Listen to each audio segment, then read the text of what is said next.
Good morning students, आप सबका स्वागत है केमिस्ट्री की क्लास में। आज मैं पेपर पे ये प्रैक्टिस कर रहा हूँ। अगर आपको इस क्लास का आउटपुट ठीक लगे तो हम नेक्स्ट क्लास में ऐसे ही पढ़ेंगे, अन्यथा फिर हम वापस बोर्ड पे पढ़ेंगे। ये एक्सपेरिमेंट के तौर पे एक क्लास है। आज हम पी ब्लॉक के तत्वों का इलेक्ट्रॉनिक विन्यास पढ़ेंगे। पी ब्लॉक के तत्वों में 6 वर्ग होते हैं। मैं सबसे पहले आपको आखिरी वर्ग के तत्वों का इलेक्ट्रॉनिक विन्यास बताऊंगा, और उससे पहले आपको याद होगा मैंने आपसे ये कहा था कि एनर्जी चार्ट बनाकर अपने पास रखें। तो ये क्लास लेने से पहले आप एनर्जी चार्ट बनाकर अपने पास ज़रूर रखें, तो आपको समझने में सुविधा रहेगी। सबसे आखिरी जो वर्ग है पी ब्लॉक का वो है helium, neon, argon, krypton, xenon और रेडॉन।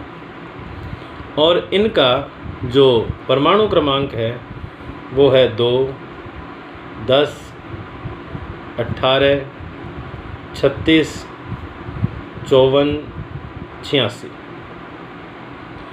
और अगर आप लोगों ने अपने पास एनर्जी चार्ट बनाकर रखा हुआ है तो मैं बात करूंगा एनर्जी चार्ट के साथ में, तो आपका ध्यान एनर्जी चार्ट पे भी जाना चाहिए, जिससे आपको मेरी बात है वो स्पष्ट तौर पर समझ में आ सके। तो देखिए बेटे, सबसे पहले आपने देखा कि 1s भरा जाता है।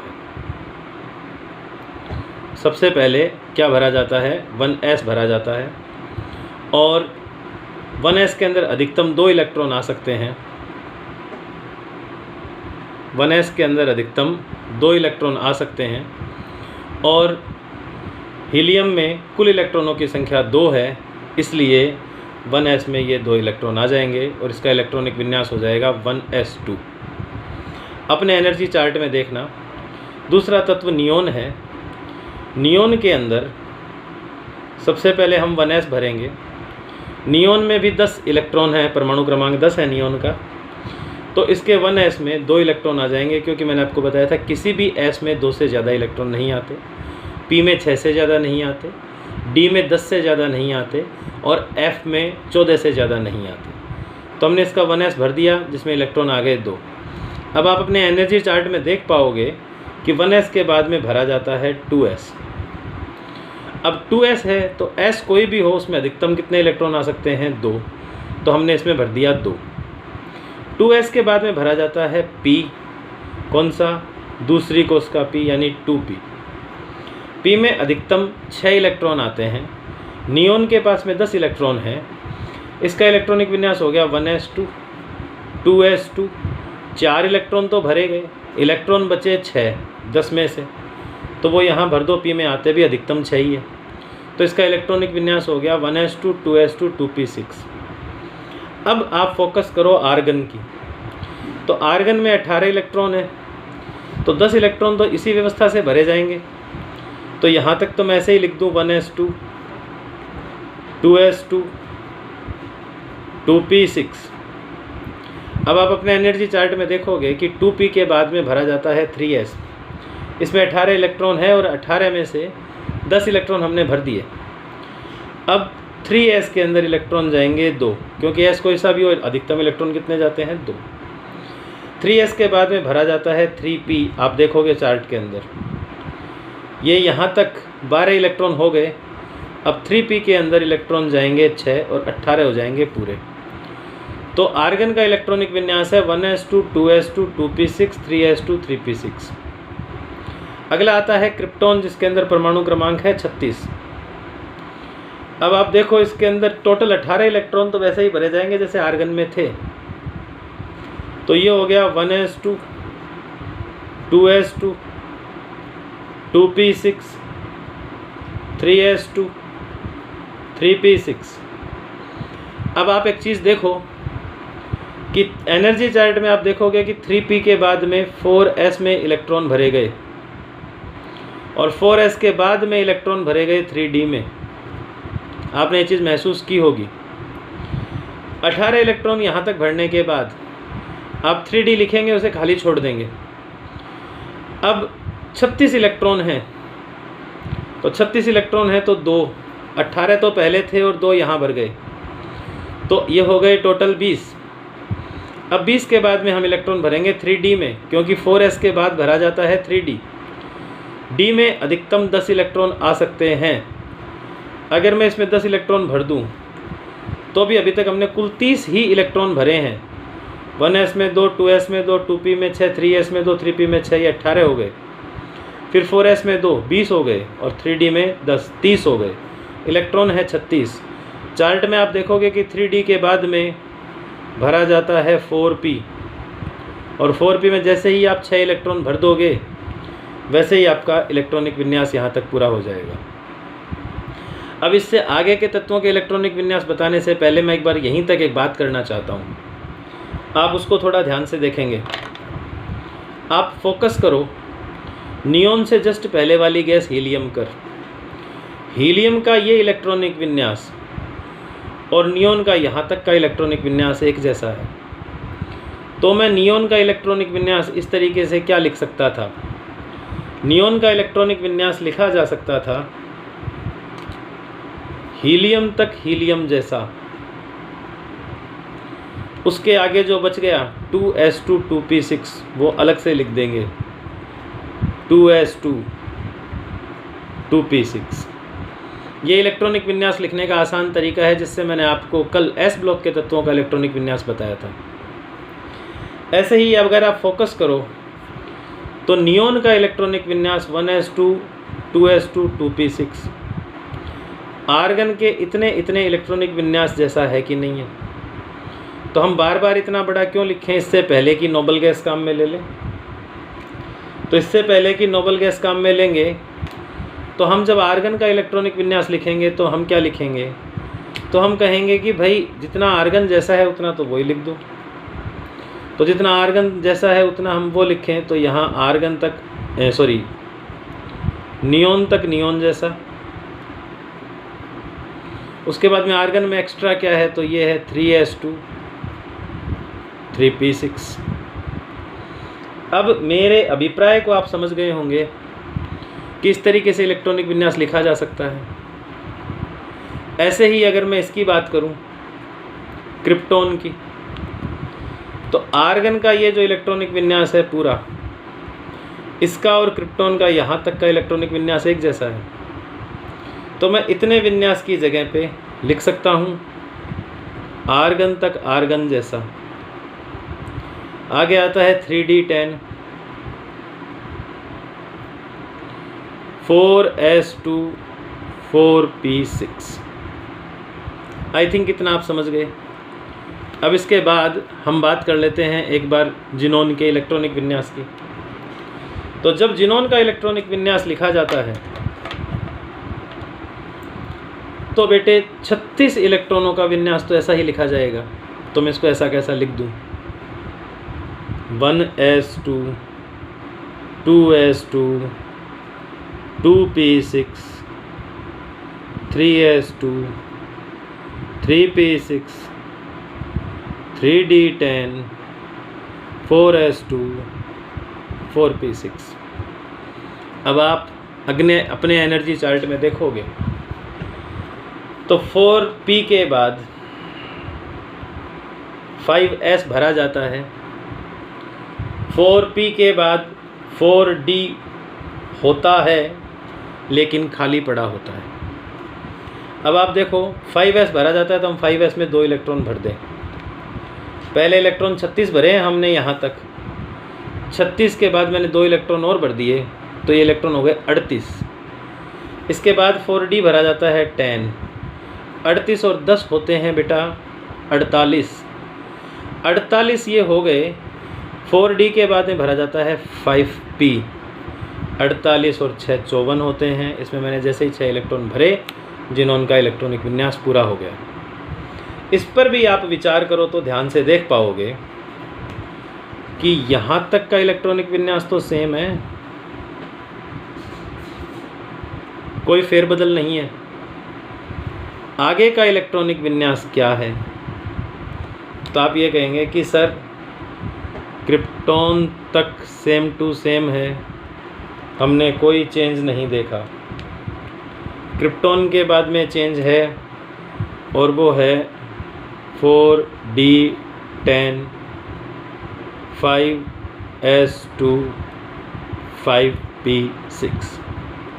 आई होप आपको यहाँ तक की बात सब बच्चों को समझ में आ गई होगी। अब इससे आगे की मैं बात करूँ तो वो क्या है कि रेडॉन का इलेक्ट्रॉनिक विन्यास कैसे लिखना है। रेडॉन का इलेक्ट्रॉनिक विन्यास लिखने के लिए आप फोकस करो बेटा, जिनोन के इलेक्ट्रॉनिक विन्यास तक का तो हम वैसा का वैसा लिख देंगे। जब जिनोन तक का वैसा लिख देंगे तो जिनोन तक का विन्यास क्या लिखेंगे, 1s2 2s2 2p6 3s2 3p6 3d10 4s2 4p6 4d10 4f होता तो है बेटा, लेकिन इससे पहले वाले में उसमें इलेक्ट्रॉन आए नहीं थे, है ना। फिर इलेक्ट्रॉन किस में आए थे, 5s2 5p6, यही हुआ था। इसके बाद रेडॉन में देखेंगे आप 5s के बाद 5d होता है, लेकिन 5d में इलेक्ट्रॉन नहीं जाते। 5p के बाद इलेक्ट्रॉन जाते हैं 6s में, और 6s में बेटा कितने इलेक्ट्रॉन जाते हैं, तो आप कहेंगे सर 2 जाते हैं। और चार्ट में देखो 6s के बाद इलेक्ट्रॉन जाते हैं 4f में। आप देखो यहाँ तक 54 इलेक्ट्रॉन थे, जैसे ही मैंने s में इलेक्ट्रॉन भरे 56 हो गए। अब 56 के बाद इलेक्ट्रॉन जाएंगे 4f में। चार्ट में देखते रहना बेटे, 56 और 14 इलेक्ट्रॉन हो गए 70। फिर आप आगे देखोगे कि 4f के बाद इलेक्ट्रॉन जाएंगे 5d में। 5d में इलेक्ट्रॉन चले गए 10, इलेक्ट्रॉन हो गए 80। 5d के बाद इलेक्ट्रॉन जाएंगे 6p में 6, और ये हो गए 86। तो ये हो गया बेटा इलेक्ट्रॉनिक विन्यास रेडॉन का। इतना लंबा इलेक्ट्रॉनिक विन्यास लिखोगे, याद रह पाएगा? आपको लगता है ऐसा संभव है? तो कहीं अंतर्मन से आवाज़ आएगी कि नहीं सर ऐसा पॉसिबल नहीं है। तो जिनोन का यहाँ तक का विन्यास आपने देखा, ऐसा का ऐसा विन्यास इसके अंदर भी आपको मिलेगा। ये देखो यहाँ तक का और यहाँ तक का सेम है। फिर इसके अंदर एक विन्यास आता है ये वाला 4f14। इसके आगे का 5s2 5p6 भी सेम है। उसके बाद में जो अलग आता है वो ये वाला आता है, आप देख पा रहे होंगे, मुझे उम्मीद है। तो इस इलेक्ट्रॉनिक विन्यास को क्या लिखा जा सकता था? इसे लिखा जा सकता था जिनोन तक जिनोन जैसा, जिनोन तक जिनोन जैसा। फिर ये देख पा रहे हो 4f14, तो ये 4f14। फिर 5d10 5d10 के आगे 6s2 6p6 6s2 6p6। तो बेटे क्या इन नोबल गैसों का इलेक्ट्रॉनिक विन्यास सरल तरीके से लिखा जा सकता है? तो जवाब है हाँ सर, लिखा जा सकता है। और वो सरल तरीका क्या है? वो सरल तरीका ये है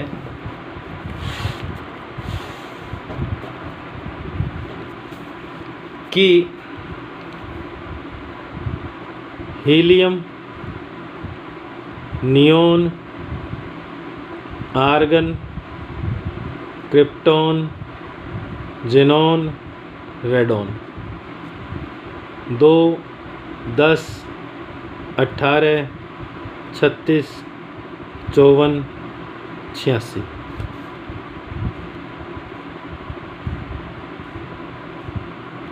हीलियम का इलेक्ट्रॉनिक विन्यास तो होता है 1s2, आप याद रखो। उसके बाद में इन सब के आगे अपने से पहले की नोबल गैस लगा दो। यहाँ आ जाएगी हीलियम, यहाँ नियोन, यहाँ आर्गन, यहाँ क्रिप्टॉन, यहाँ जीनोन। इनको आप बड़े कोष्ठक में बंद कर दो। अब आपने देखा थोड़ी देर पहले इसका इलेक्ट्रॉनिक विन्यास था 2s2 2p6। इसका इलेक्ट्रॉनिक विन्यास है 3s2 3p6। इसका इलेक्ट्रॉनिक विन्यास था 4s2।